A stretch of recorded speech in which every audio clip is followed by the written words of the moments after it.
Hello friends, please like and subscribe my channel easy learning. आज का जो हम टॉपिक करने जा रहे हैं वो है cost benefit analysis. Cost benefit analysis क्या होता है?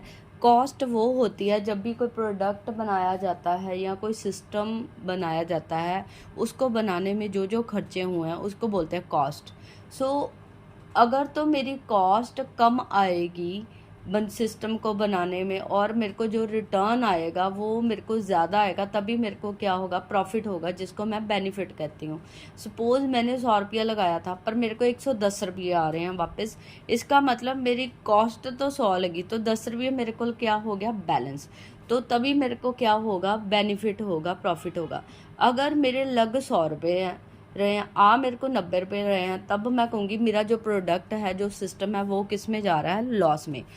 कॉस्ट बेनिफिट एनालिसिस जो चैप्टर है हमें हेल्प करता है कि एक सिस्टम को बनाने में कौन कौन सी कॉस्ट लगेगी, उन कॉस्ट को कैलकुलेट करने के बाद हमारा जो सिस्टम होगा बेनिफिट में होगा या नहीं होगा, वो एनालिसिस करेंगे। अगर तो हमें बेनिफिट होगा तो हम प्रोडक्ट क्या है, लॉन्च कर देंगे। अब अगर बेनिफिट नहीं होगा तो हम उस सिस्टम को, उस प्रोडक्ट को क्या कर देंगे, डीसेलेक्ट करेंगे, उसको लॉन्च नहीं करेंगे। एनालिसिस का यही पर्पस है, एनालाइज करना, डिटेल में सभी कॉस्ट को जज करना, फिर प्रोडक्ट को बनाना। सबसे पहले जो हमारे पास कॉस्ट आती है किसी प्रोडक्ट को बनाने के लिए, वो है हार्डवेयर कॉस्ट।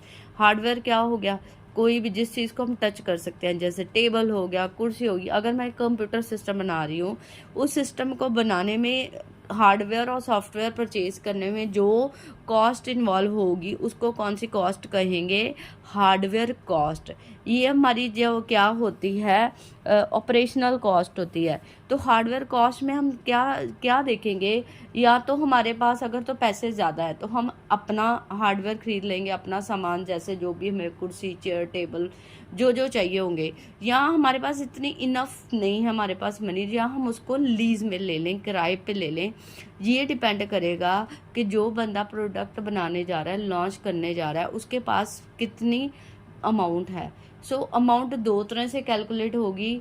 पर एक्चुअल परचेज ऑफ गुड, मतलब हम प्रोडक्ट अपना खरीदने जा रहे हैं हार्डवेयर, या तो हम लीज में लेने जा रहे हैं। अगर तो लीज में देंगे वो अलग कॉस्ट कैलकुलेट होगी, अगर हम अपना खरीदने जा रहे हैं उसकी जो कॉस्ट है वो अलग से कैलकुलेट होगी। इसको हम ऑपरेशनल कॉस्ट भी कह लेते हैं। सबसे पहली जो कॉस्ट हमारी इन्वॉल्व होती है वो होती है हार्डवेयर कॉस्ट।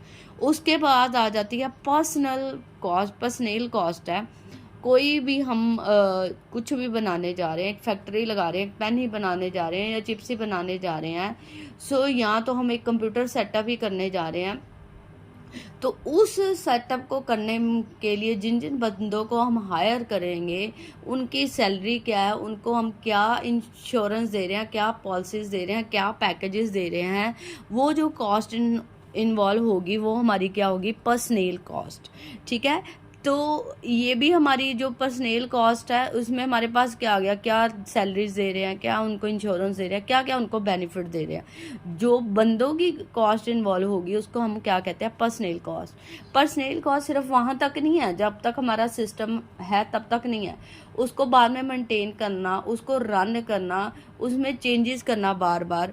हमें 1 पर्सन या 2 पर्सन या 5 पर्सन परमानेंट बेसिस पे भी रखने पड़ेंगे।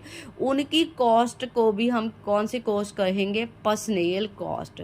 हमारे पास पर्सनल कॉस्ट में कौन कौन सी कॉस्ट आ गई, डेवलपमेंट कॉस्ट, मेंटेनेंस कॉस्ट और ऑपरेटिंग कॉस्ट। पर्सनल कॉस्ट हमारी होगी जो पर्सन से रिलेटेड कॉस्ट है, सिस्टम को बनाने तक से लेके उसको मेंटेन करने तक, वो हमारी होगी पर्सनल कॉस्ट। उसके बाद आती है फैसिलिटी कॉस्ट। फैसिलिटी कॉस्ट क्या होती है, कोई भी, अगर आप कोई भी प्रोडक्ट बना रहे हो, उसके लिए आप ज़मीन खरीद रहे हो, उस पर लाइटिंग लगा रहे हो, उसमें फ्लोरिंग करा रहे हो, उसको वॉलपेपर लगा रहे हो, ठीक है, उसकी वायरिंग करा रहे हो, वहाँ पे उसको एसी लगा रहे हो। मतलब अब मैंने एक कंप्यूटर सेटअप ही करना है, मैंने एक सेंटर ही खोलना है, कंप्यूटर सेंटर। उस सेंटर को खोलने के लिए मेरे को वायरिंग भी करानी पड़ेगी, मेरे को फ्लोरिंग भी करानी पड़ेगी, मेरे को उस पर लाइटिंग भी करानी पड़ेगी, उस पर एसी भी लगाना पड़ेगा। मेजर ये कॉस्ट होती है वो हमारी होती है फैसिलिटी कॉस्ट, जो कि सेकेंडरी है पर ये लगेगी ज़रूरत। इस कॉस्ट को भी हम अपनी टोटल कॉस्ट में क्या करेंगे, इन्वॉल्व करेंगे कि अगर एक दुकान बनाने जा रहे हैं, उस पर दुकान को ख़रीदने का खर्चा नहीं, उसमें जो चीज़ें लगाने का भी खर्चा हम कैलकुलेट करेंगे। इसको भी हम क्या कहते हैं, फैसिलिटी कॉस्ट। उसके बाद आती है ऑपरेटिंग कॉस्ट। ऑपरेटिंग कॉस्ट क्या होती है, जैसे बत्ती का खर्च, जो हमारे डे टू डे एक्सपेंसिव आते हैं, उसको कहते हैं operating cost. Operating cost depend करेगी किस टाइप का प्रोजेक्ट है, प्रोजेक्ट छोटा है या बड़ा है, ठीक है। शिफ्ट कितनी है उस प्रोजेक्ट में, अगर तो ज़्यादा शिफ्ट होंगी ज़्यादा हमारी ऑपरेटिंग कॉस्ट पड़ेगी। स्टाफ कितना कैपेबल है, अगर तो स्टाफ जो फास्ट काम करेगा, एफिशिएंसी से काम करेगा, तो हमें ऑपरेटिंग कॉस्ट क्या पड़ेगी, कम पड़ेगी। अगर मेरा स्टाफ अपना डे टू डे वर्क ना करके उसको पेंडिंग डालता जाएगा, उसकी कॉस्ट क्या होगी, उतनी ज़्यादा होगी। जैसे हमने एक मिस्त्री लगाया, अगर वो मिस्त्री घर बना रहा है, जल्दी जल्दी बनाएगा, तो ऑपरेटिंग कॉस्ट क्या होती जाएगी, कम। अगर वो वही थोड़ा थोड़ा काम करेगा, ऑपरेटिंग कॉस्ट क्या हो जाएगी, डे टू डे खर्चा क्या हो जाएगा, बढ़ जाएगा। सो ऑपरेटिंग कॉस्ट 3 फैक्टर्स पे डिपेंड करती है, किस तरह का प्रोजेक्ट है, कितनी उस पर शिफ्ट है, और कैलिबर क्या है हमारे स्टाफ का। ये भी हमारी ओवरऑल कॉस्ट में क्या होगी, इंक्लूड होगी। उसके बाद आ जाएगी सप्लाई कॉस्ट। सप्लाई कॉस्ट क्या है, रिबन, छोटे छोटे खर्चे कि रिम क्या लग रहा है, प्रिंट आउट कितने निकल रहे हैं हमारे सेंटर पे, कितना हमारे पास इंक यूज़ हो रही है, कितनी डिस्क यूज़ हो रही हैं, कितने सेलो टेप यूज़ हो रही हैं, इनको कहते हैं सप्लाई। ये छोटे छोटे खर्चे हैं, इनको हम सप्लाई कॉस्ट में लगा देंगे। सो जितना बड़ा प्रोजेक्ट होगा, जितना ज़्यादा इन चीज़ों का यूज़ होगा, उतनी ही मेरी सप्लाई कॉस्ट क्या होगी, बढ़ती जाएगी। जितना इनका कम से कम यूज़ होगा, उतनी ही सप्लाई कॉस्ट क्या होगी, लेस होगी। सो हम कह सकते हैं ये सारी जो जनरल कॉस्ट है, इनको लगाने के बाद, कैलकुलेट करने के बाद जो हमारे पास कॉस्ट निकलेगी वो होगी टोटल कॉस्ट। टोटल कॉस्ट जो हमारा बेनिफिट है वो टोटल कॉस्ट से क्या होना चाहिए, ज़्यादा होना चाहिए।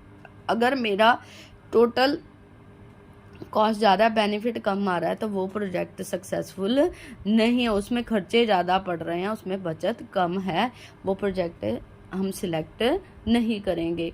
आई hope you like the video, you understand the video. Please like and subscribe my channel easy learning. Bell icon को प्रेस करो। अभी तक ना तो मेरे सब्सक्राइबर बढ़ रहे हैं, ना ही मेरा वॉच टाइम बन रहा है। प्लीज़ मेरे को हेल्प करो वॉच टाइम बढ़ाने में, ताकि मैं मोर इंटरेस्टिंग वीडियो लेके आऊँ आपके लिए। So please please please like and subscribe my channel. Thank you very much.